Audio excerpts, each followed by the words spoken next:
Ready. I'm ready. And Anthony, if you're okay to start recording, I'll wait for that. We are good to go. Okay, great. Well, hi everyone. As Melissa said, this is going to be our last formal presentation in the series, and I really just can't believe that we're finishing up the content already. And as she said, there's going to be a formal open session next week, Tuesday, July 7th at 3 to kind of round out the series, give us the opportunity to talk about anything that's not been covered, ask questions, share information, just generally review and talk about language access. So if you guys have questions that you want to ask me or each other, maybe try to jot them down or kind of keep them in the back of your mind for next week so that we can make the best use of that time. I can't tell you how much I've enjoyed this series. It's just been such a pleasure to meet all of you and get to know you all, and looking forward to staying in touch. Please feel free to use me as a resource anytime. I'm always around. And, as Melissa said, thank you also for filling out the feedback survey. Your responses were super helpful, and based on those, this last session today is going to talk about some practical information for monitoring and evaluating your language access plans and procedures. We're going to talk about, just ways to evaluate the quality, consistency, success of your language access policies and procedures to make sure that your plans can be effective in the long term.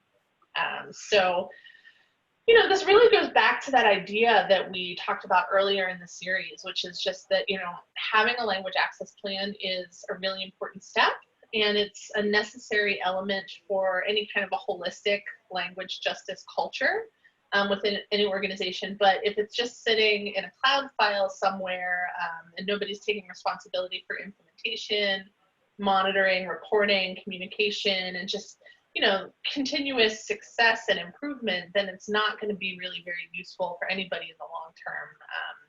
And it will just kind of be like a waste of time and resources. So, monitoring and evaluation is something that, like anything, there are a number of different approaches, and that's true of any program, not just language access. But there are a few things that most language access professionals and successful program coordinators kind of agree are necessary and effective. So we're going to talk about the most prominent ones today, which are basically monitoring, data collection and reporting, and then standards for continuous improvement. Evaluating the quality and the sufficiency of any language access services really can't happen without guidance, funding, but most of all leadership, right? And you're going to need to, you guys, either be or help appoint that leadership. In this session, we're going to talk about some innovative and some promising evaluation practices that are being used now by government agencies to build and strengthen their capacity to serve English learners. So why is this step so important? Obviously, it's one of the more complex tasks involved in language access planning, and it's something that I've not yet met anyone who enjoys in particular, but it's totally necessary. And, in short, the reason for that is that if you want to ensure that your language accessibility measures are actually meeting the needs of your English learning constituents, and not just checking a box, then you're going to need a plan for planning your plan. It's all important. And when I say checking a box, I mean, I think we've all seen that, maybe government or organizations or leaders will have a language access plan just to achieve joint accreditation, or just to get a grant, or just to fulfill a legal requirement with no intention on actually, acting on that plan, or without the end goal of actually being able to integrate English learners into the services that they provide.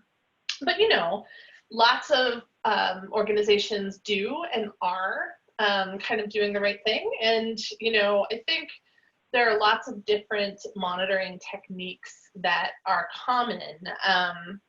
You know, for example, checklists to make sure that language access programs are comprehensive, testing and training staff to ensure like ongoing success when it comes to delivering services to English learners, or, you know, like deliberate assessment of their programs from the perspective of English learners.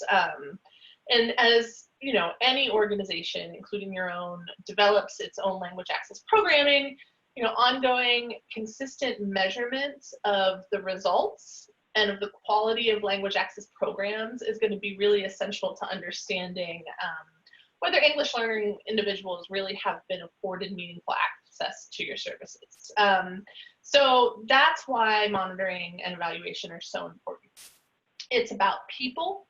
It's about using our considerable resources and advantages to advance a culture of equity, right? And all of the monitoring and evaluation activities that we're going to talk about today can paint a picture that will kind of guide your actions and also serve to build positive dialogue and relationships, you know, between your organizations and the English learning communities that you serve. And ultimately, you know, going the extra yard to make, or the extra 9 yards to make sure that your language access plan is effective, continuously improving, and actually hitting its targets will build trust between you and the communities that you serve, and ensure that you are creating space for the voices of systematically disenfranchised individuals rather than, you know, making assumptions or speaking on their behalf, right? Which is something that I'm a big proponent of, right? So building institutional fluency and a culture around language access and language justice within your organizations really involves shifting the narrative from like passive work to active work and deliberate work.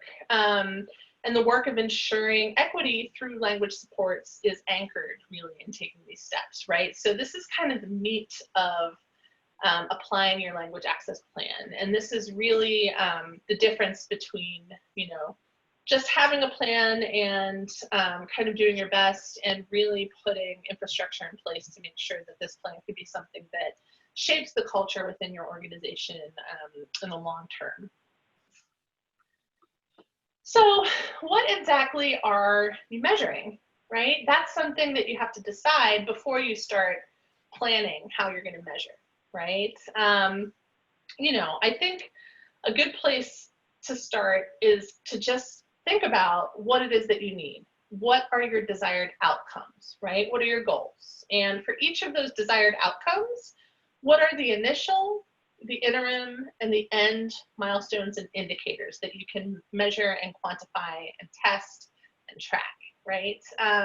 Those of you who have done a lot of grant writing know that foundations really want to see your outputs and your outcomes, and they want that quantifiable information, right? And it's the same with putting together these policies and procedures, right? You want to identify your targets. You want to be data-based. You want to be, you know, cautious, and I keep using the word deliberate, and, you know, not like faking it till you make it when it comes to the data that you include and the data that you're testing.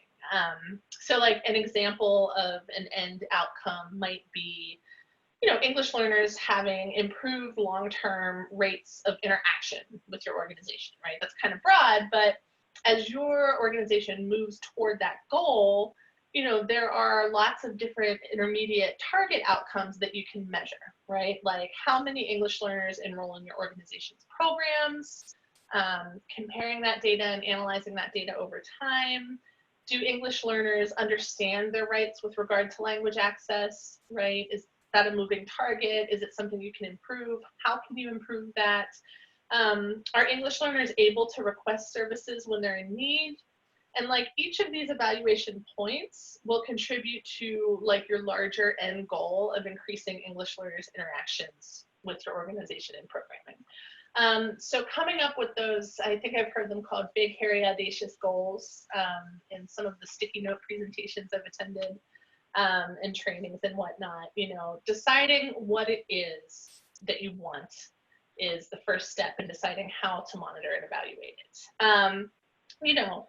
Define those goals and then list out some measurable, achievable steps that you can take to achieve them, right? This issue processing worksheet that I gave you, I think 4 or 5 sessions back, can be helpful, to help you guide and come up with your goals, or any SMART goal worksheet. There are tons of those on the internet that you can pull, would be good here too. But take some time on a whiteboard wall or on a notebook to just jot down potential incomes, right? Or outcomes, sorry. And I think that that's really going to paint a clearer picture for you. So another thing you're going to need to do is to measure and define the current language needs of your English learning communities, right? And that's kind of the tricky one because, it's a moving target. It's a number that's really hard to come up with and to trust. But ultimately, community input through things like surveys and listening sessions are a really great way to discover goals that are based on the needs of those communities, in their own words, right? Rather than setting those assumption-based goals.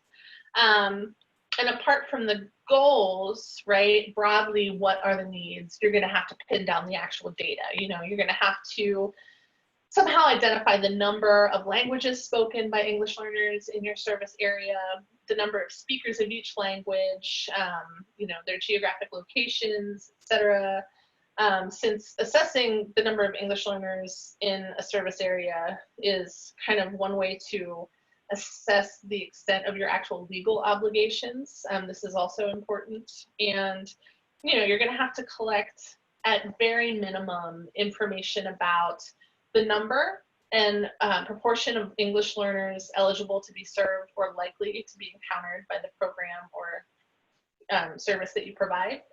Number two is the frequency with which English learners come into contact with your programming.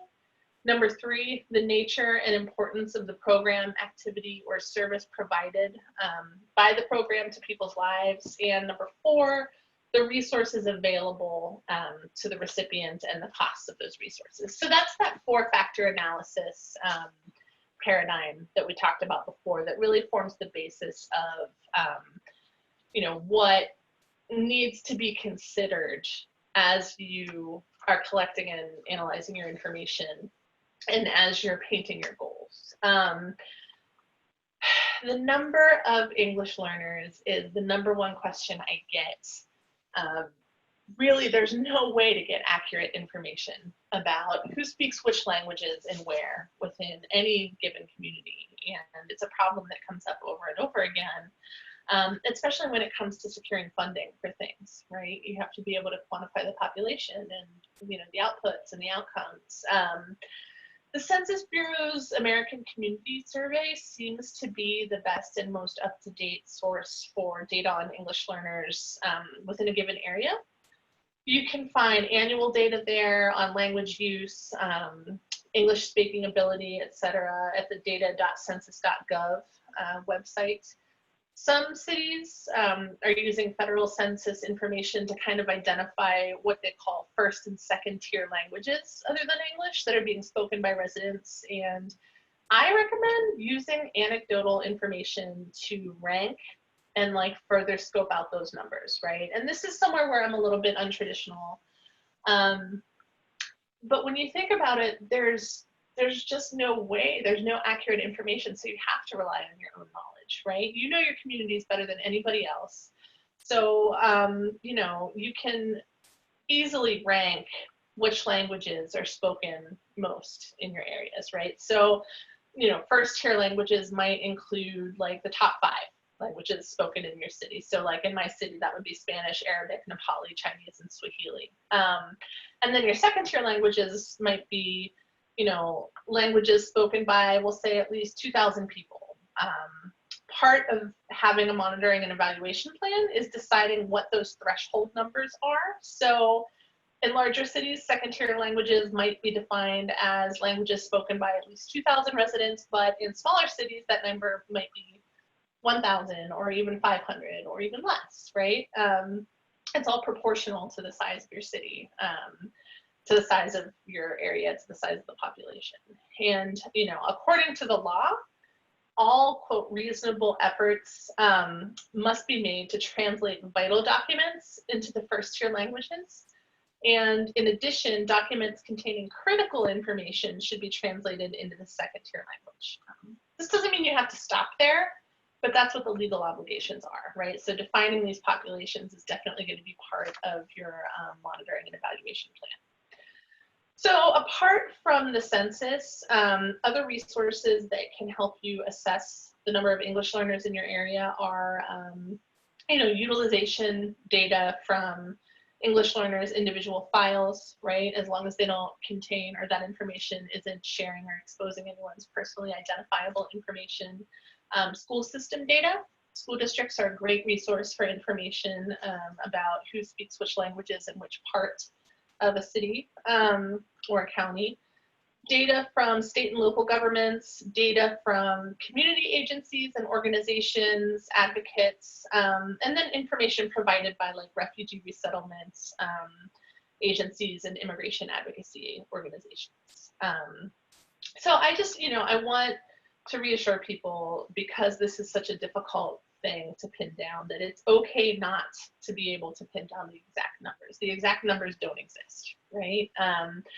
There aren't, you know, numbers that on a given time will always be correct, and populations are constantly ebbing and flowing and changing. So even if you do pin down exact data, it's only going to be valid for, you know, a year at most. So you can only really do the best you can with what you've got, right? And that doesn't mean you should guess, but, you know, comparing your baseline numbers from multiple sources and then supplementing that information with your own observations and your own, you know, lived experience is okay, right? And you know your community better than the Census Bureau or the American Community Survey or funders or even the state, right? So use that information, trust that information, and as long as you're using that information as a supplement to what the numbers, the most recent and most correct numbers we have are, then you're going to be okay.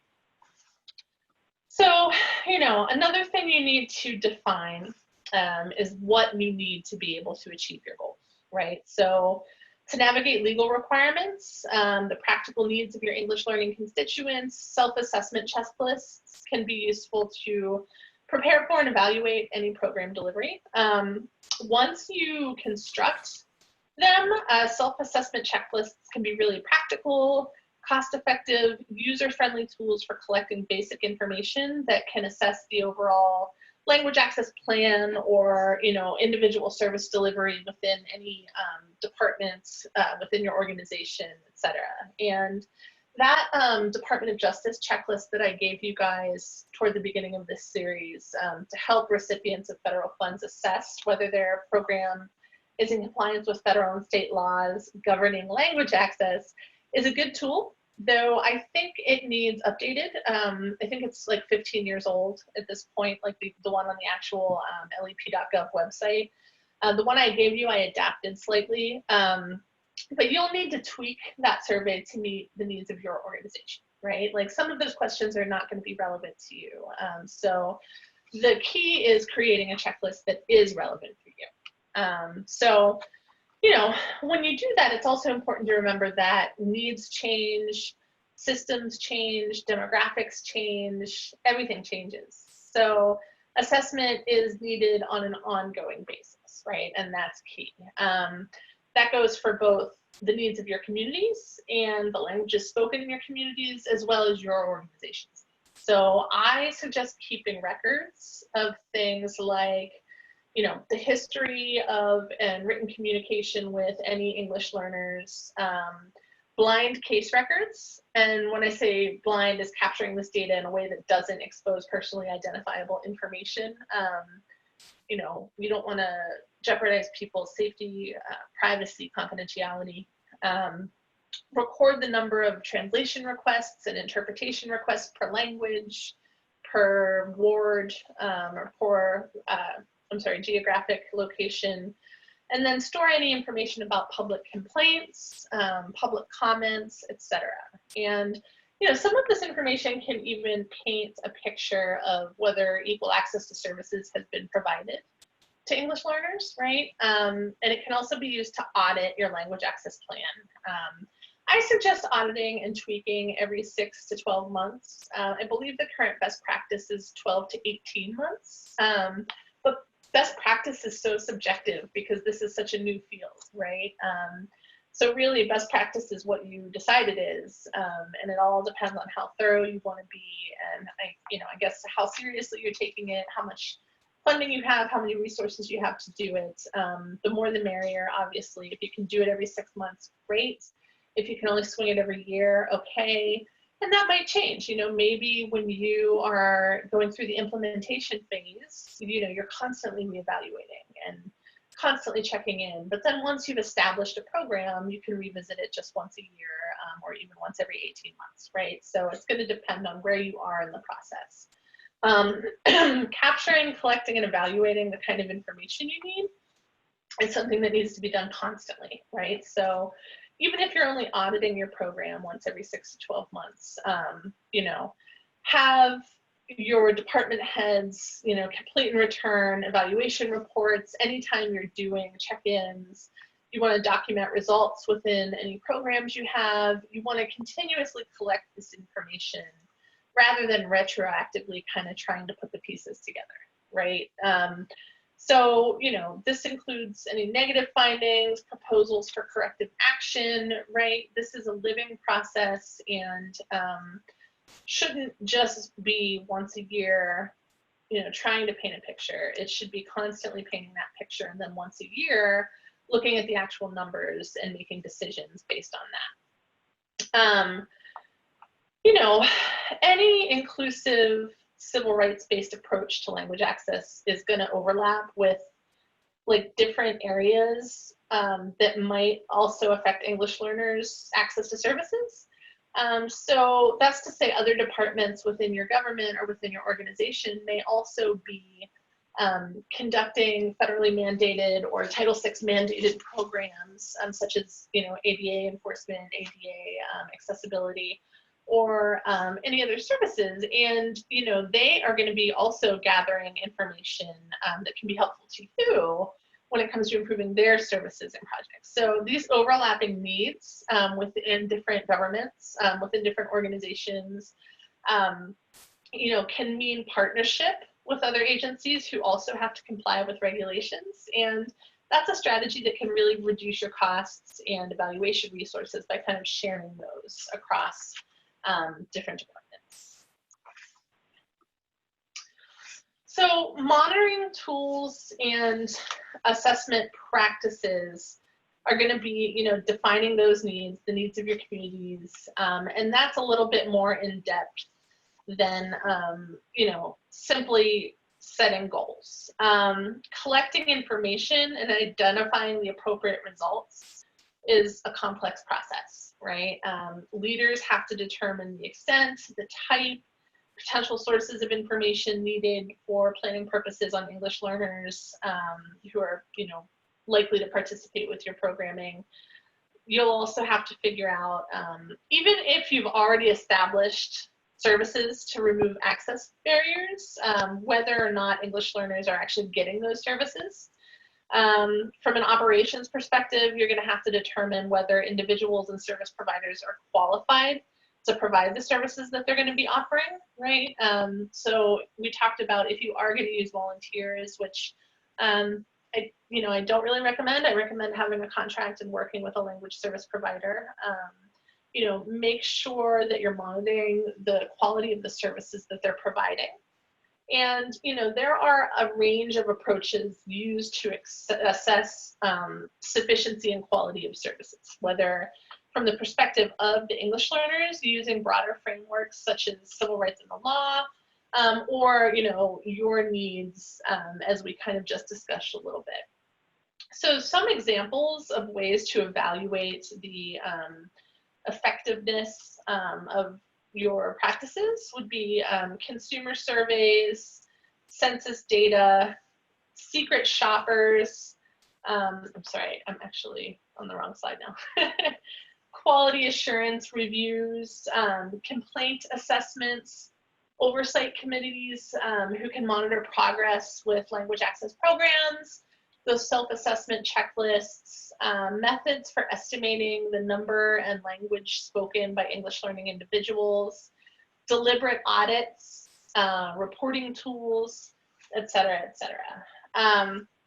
So in addition to monitoring outcomes, right, those goals like the number of English learners enrolled in a program or the number of English learners accessing services, you can also evaluate the actual experience of that access to services, you know, of the actual English learning customer. So comment cards that are in multiple languages that are easily available, like in a waiting room, or periodic customer satisfaction surveys are tools that you can use to assess whether English learners are satisfied with the level of service you're providing them. Again, you know, keeping relationships warm with those critical communicators that we've talked about within English learning communities, maintaining dialogue, building trust, right? Those are all things you do not just for the sake of doing, but because when you do that, it's going to make this information more accessible to you. And again, you're going to be able to actually hear from people about the information that you need to evaluate, what it is that they want, whether or not their needs have been met, as opposed to making assumptions or speaking on behalf of those communities. You know, maintain partnerships with any community-based organizations, those critical communicators. You know, you want to make sure that you're actively seeking reports of inadequate language access, any kind of language access complaints.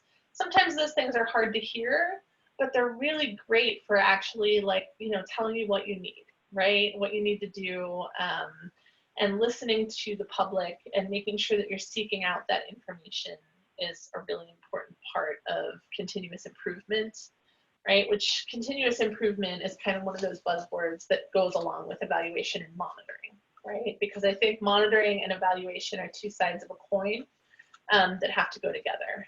So, you know, lots of different approaches have been used by lots of different organizations to varying degrees of success. And just like everything else, you're going to have to figure out what works best for you. Evaluation and monitoring is one of those subjects where it's hard to find any expertise, because I keep using the term moving target, but it is a moving target and it's going to be different for everyone. And so really, ultimately, you're going to have to define those goals, and you're going to have to find the assessments and monitoring techniques that work best for you, your program, that fit with the resources you have that you can allocate to it. But one that I found in doing my research for this presentation that I really liked is the use of secret shoppers. And, you know, it's kind of an innovative approach to evaluating whether a facility is accessible to English learning individuals, because, you know, they're unannounced visitors who can look at an agency's ability just by observation or by posing as English learning individuals who need services. And there was a program, a pilot back in 2008 that I read about, like I said, when I was researching this presentation, called the Customers Observing and Research Experience Program, or CORE, in New York City, to monitor and improve customer service using centralized strategic approaches through cooperation and coordination among city agencies in New York City. And in the pilot program, they had trained observers, you know, provide quantitative and qualitative assessment across 5 key areas of customer service. One was just language accessibility broadly. Could customers obtain services in their preferred language?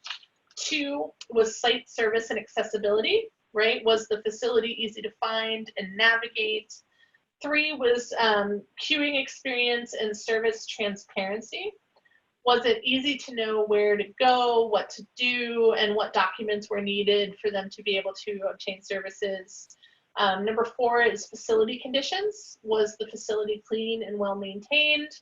5 was staff customer service. Was the staff courteous and knowledgeable? Any city agency that had interaction with the public during this pilot and had a walk-in facility was assessed by members of a trained team of staff and volunteers. And the observers were trained to represent real customers and requested actual services, and then information from more than 300 walk-in facilities across the city. And in some cases, bilingual observers pretended to be not like just fully non-English speaking individuals seeking help. So the scoring, which I really thought was cool, was captured in real time by core users using GPS.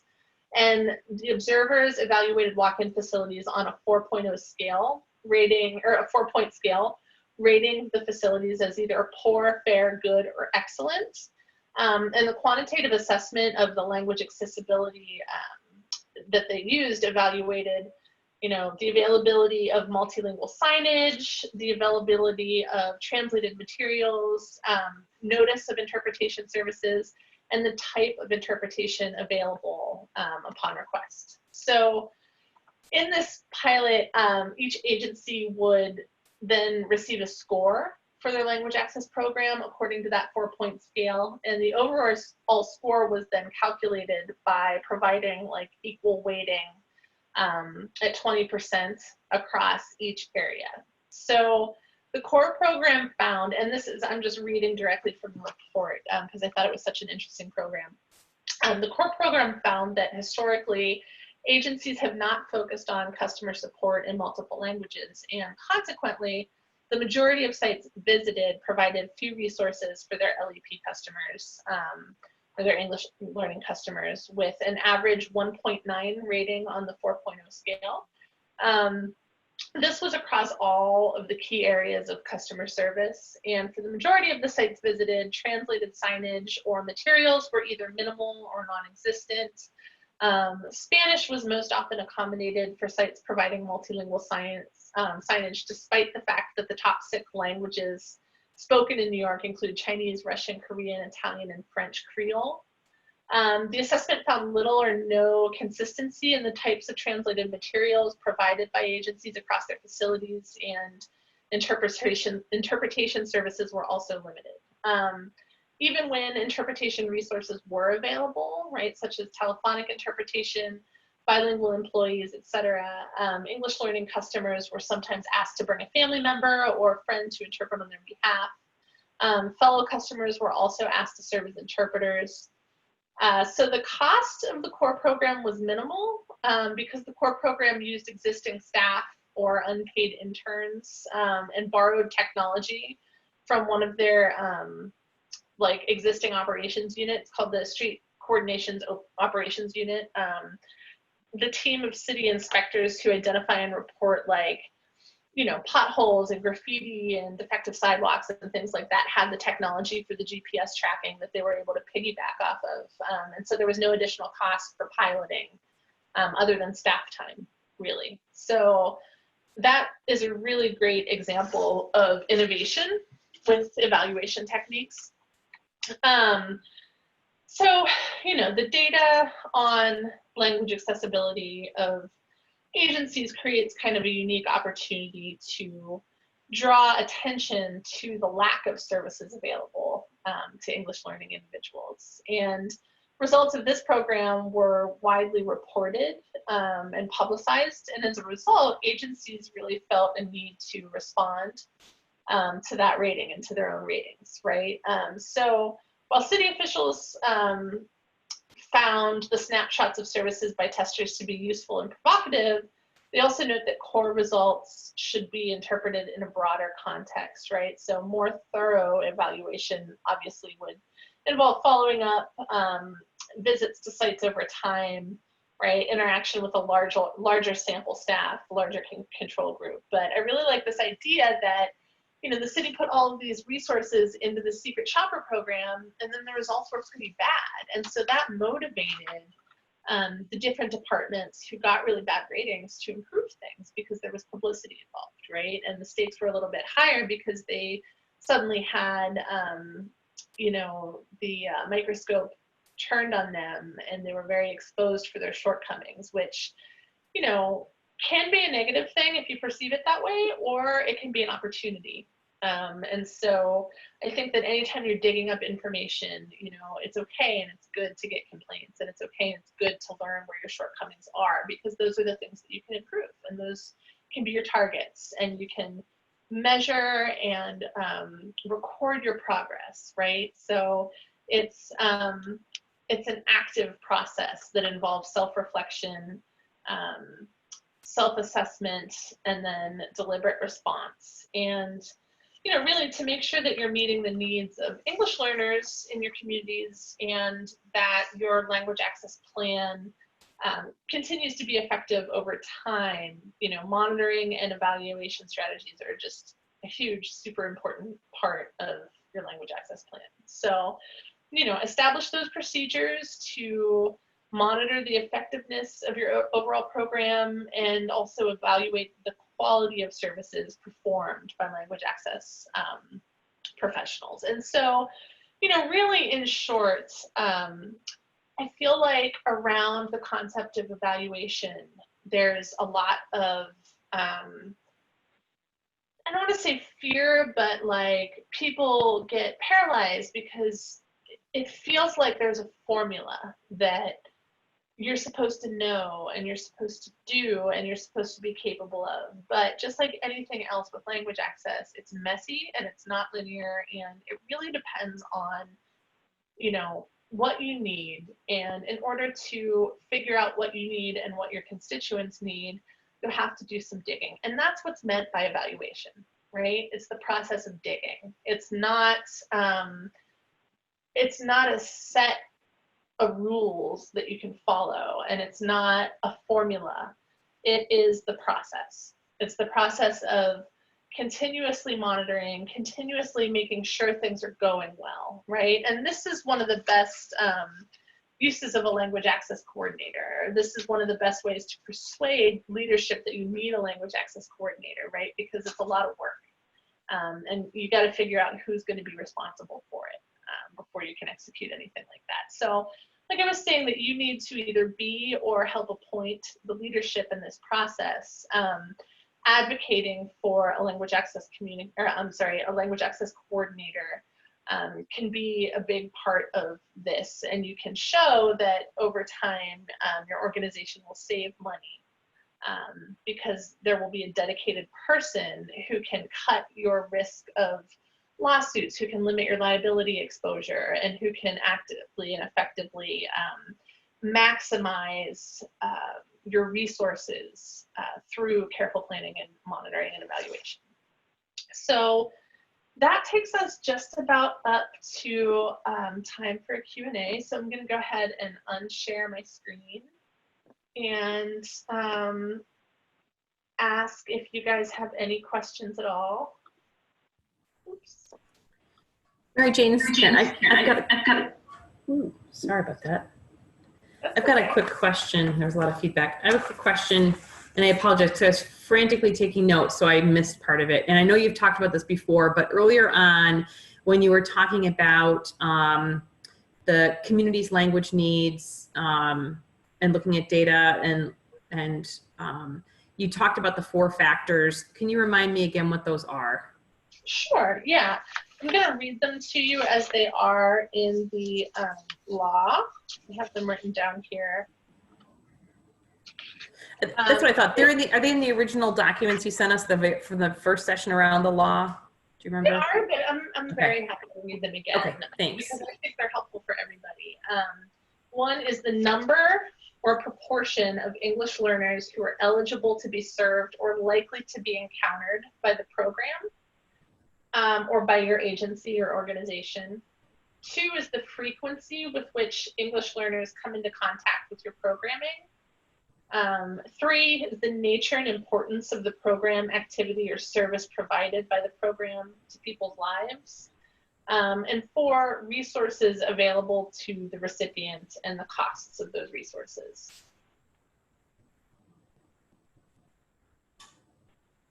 Thank you. Yeah.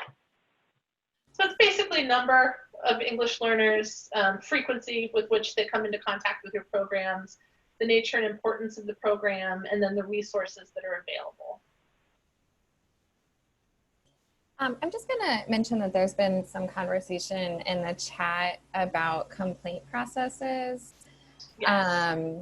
And I do just want to, I love what you've said, Jody, a while back, that it's a measure of success because folks know their rights and feel comfortable to make sure that they are enforced. But it seems like there's a couple of different folks who have worked on grievance procedures or complaint processes, and I think it would be great to hear from people about those that you've done and how it's been communicated. Yeah, well, and while somebody is working up the answer, I want to also mention that with complaint processes, I think a big important part of it is helping people to feel safe making complaints, right? And that's where keeping relationships warm is so important.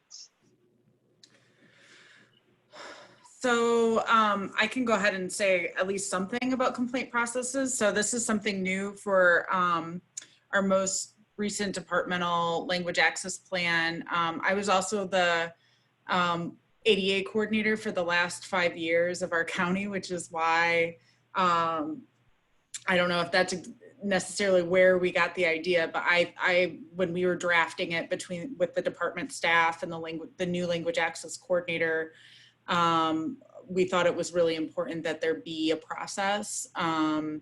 And so I kind of modeled some of that language off of what we use for our ADA compliance. And so, but it's somewhat different, you know, it goes to, I think, how this department works. It's the provider, it's technically the county-wide one-stop for workforce development, but it's operated by a subcontractor. However, we have to like oversee their performance and their operation. So essentially the person that would potentially be doing a complaint, they can be provided, I think it's an interpreter and potentially a note taker as well, to have that be documented for them. And then they need to submit that to our county department director that oversees that one-stop contract. So we haven't really had to deal with it yet. It's very, very new. And I haven't even thought that that's something we need to incorporate into our community outreach so that the community even knows that that's possible to do. So it's just something that we incorporated into this plan.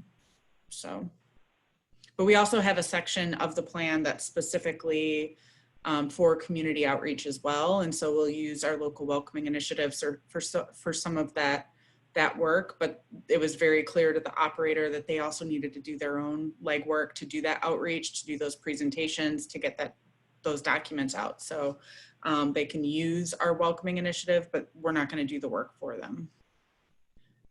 So. Yeah, we don't have anything that formal in place. I know a lot of people across the city, and I'm lucky enough to simply, they know to let me know if they've been turned away for any reason. So we don't have anything at all. I mean, what you have set up is far more complicated and in depth than anything we've got, which is good. I mean, I'd love to eventually get I'll share the plan. Please. Finalized it. I put a lot of stuff into it because I was tired of, it's very procedural because I don't even want to be doing guesswork anymore with how our language access process works. You know, this is not open for debate. This is happening. This is how it's going to work. So, and I was in a position to do that.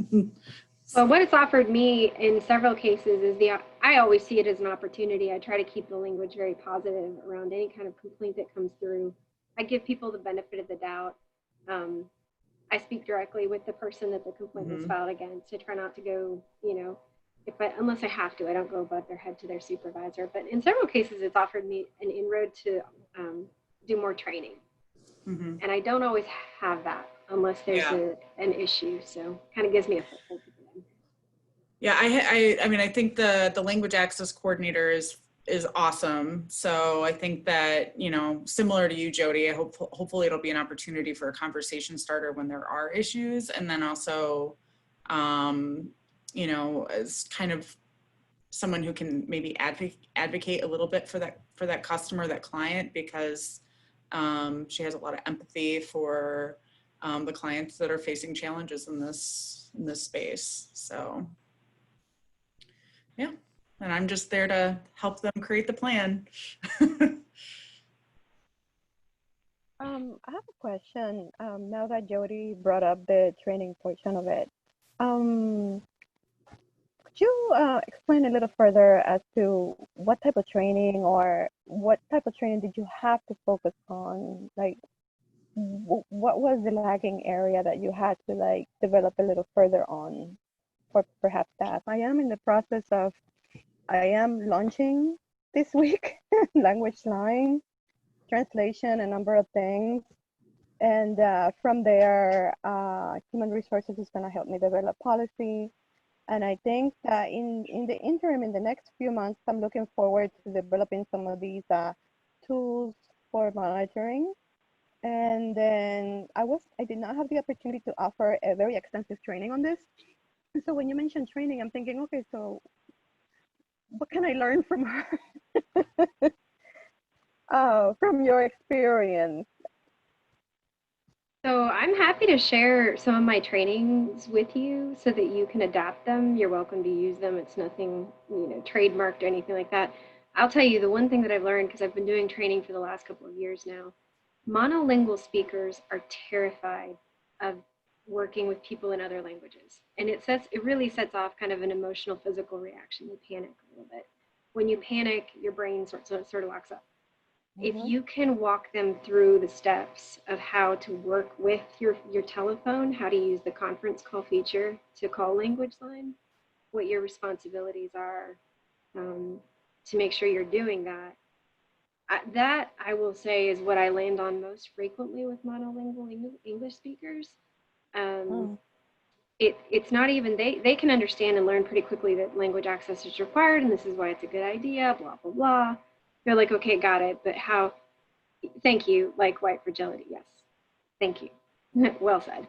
Yeah, it's absolutely around that, just the ease of working with someone in a different language. They don't have that experience.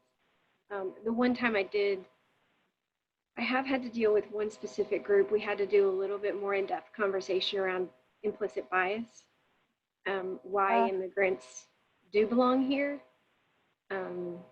why the laws are important and are in place to protect them. But that's a pretty unusual thing. Most of the time people want to do it, they just are scared.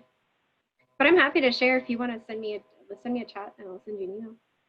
Awesome. Kind of piggyback off what Jody said.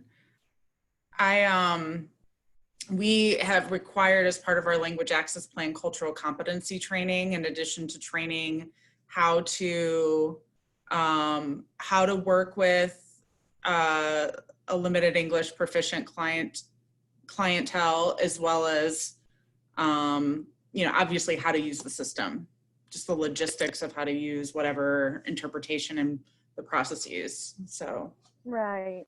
I just wanted to add something to that before you go on the training part. What has also helped us is finding out uniquely what that department does, so that they don't feel that we are reinventing the wheel, but rather the angle is we're here to make your work easier and to ensure that you don't have extra eyes on you and you don't end up being sued. That has been very helpful. Sometimes we solicit, you know, actual role play and ask them about it, but sometimes we build on empathy in terms of, okay, so now this has happened, how does this play out for you? That seems to work a little better, because when they hear about the training, the first thought is, somebody is about to tell me I'm not doing my work right. somebody is about to add another layer to what I'm already doing. And that is not what the intention is, because then you get pushback.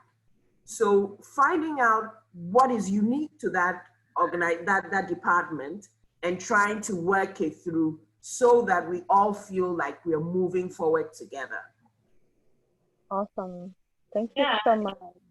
And I think there's a lot to be said too for, you know, people do feel afraid and people are fragile and people get paralyzed when they have to work with English learners because they don't know what to do. But the alternative is putting the onus onto the English learners, and that's not fair and it's against the law, right? So trying to think of positive language and positive ways to talk to your people.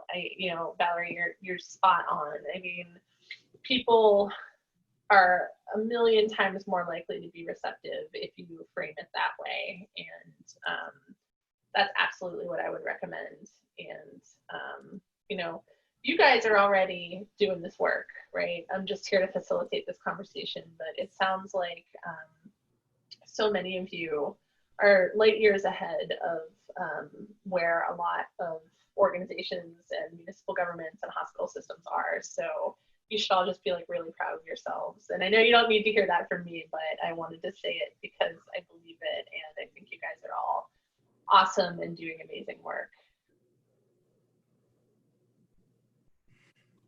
Mary Jane, I have a quick question. I heard you say that it sounds like the thresholds for, you know, the minimum numbers of language speakers, it seemed like it was fuzzy, like it's very subjective. You can kind of have your own interpretation of what that is. Is that correct? Yeah, because, you know, the law is not super clear and there is no one size fits all, right? Like I've heard people use the 5% threshold, but I don't know that that's actually enforceable or written down anywhere. And, you know, that's the whole thing with the language accessibility is there's just not that culture of enforcement and there's not that culture of advancement. And so in the gray space in between, you know, sometimes we have to just, I don't want to say make up our own numbers, but, you know, if you're a city the size of Pittsburgh and the threshold is 5,000 for a population, that's just not going to happen, right? And so you don't get a pass from language access just because you live in a small city. And it's, I know Mary Jane, you and I talked about this. So in Brittany, I think we might have too, but so when we looked at it from a state perspective, right? We took 3 languages for each of our state ethnic commissions, Spanish, Arabic, and simplified Chinese. And for sure, Spanish and Arabic are high in terms of the number of speakers. I don't know the percentages off the top of my head. I have them somewhere. But anyway, but Chinese actually was not the next highest. It was like German. Well, right. We don't need that, right? But we also thought about the fact that some of our people who probably have the greatest need for language access are not going to be those in the larger numbers, which is why we also selected the 3 languages for the most recent refugee arrivals over the last 3 to 5 years. And that's how we came up with Burmese, Swahili, and French. That's a really, so I had a follow-up question to that, Mary Jane, but I really like that, Karen.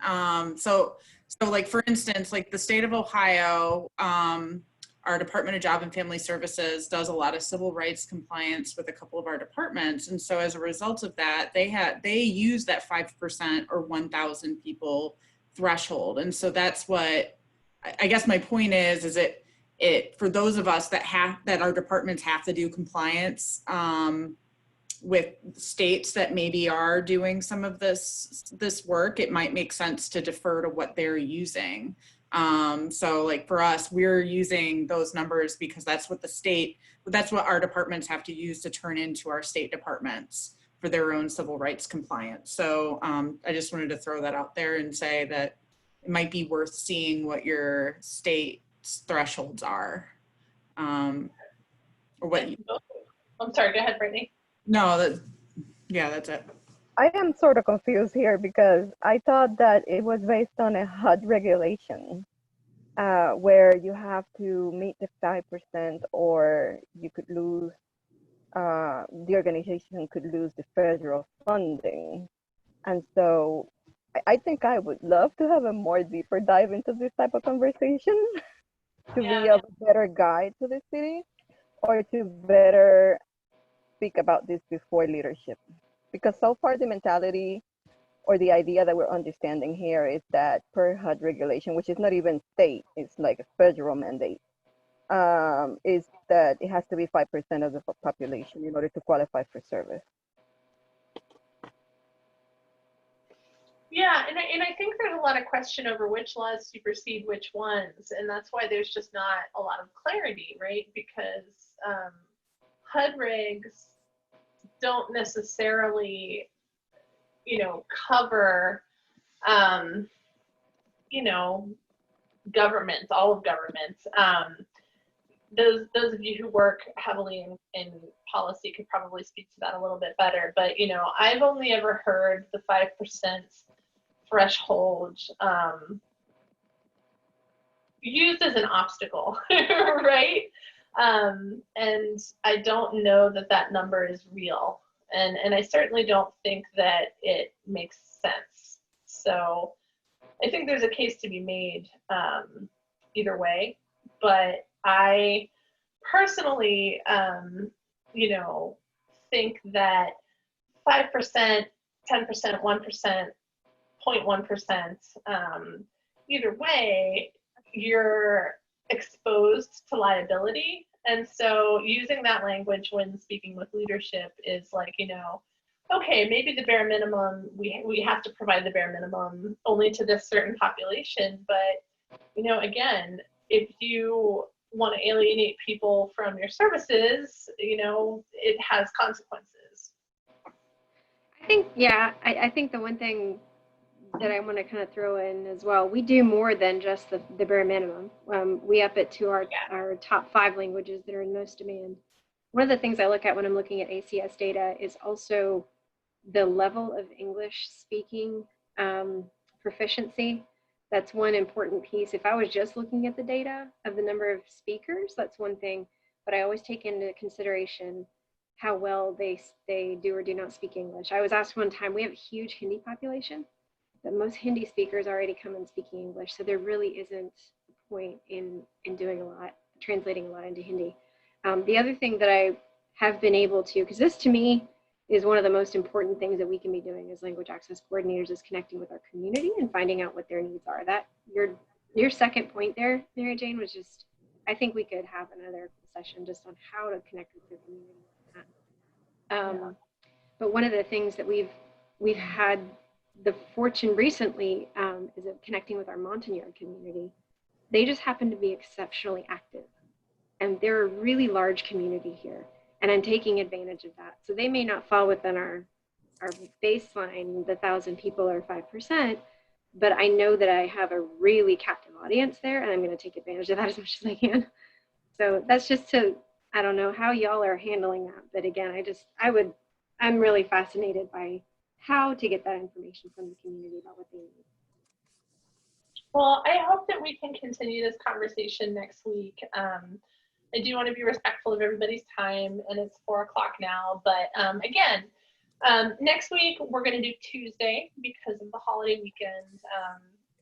Monday's out, but I think that these are all great topics that I'd love for you guys to think about in the next 7 days. And I'm really looking forward to our last hour together next Tuesday at 3:00, where we can explore this stuff further and talk some more. So thank you guys so much. And I will look forward hopefully to seeing you all then. Thank you. Thank you. Bye, everyone. Thank you. Bye. Thank you. Bye.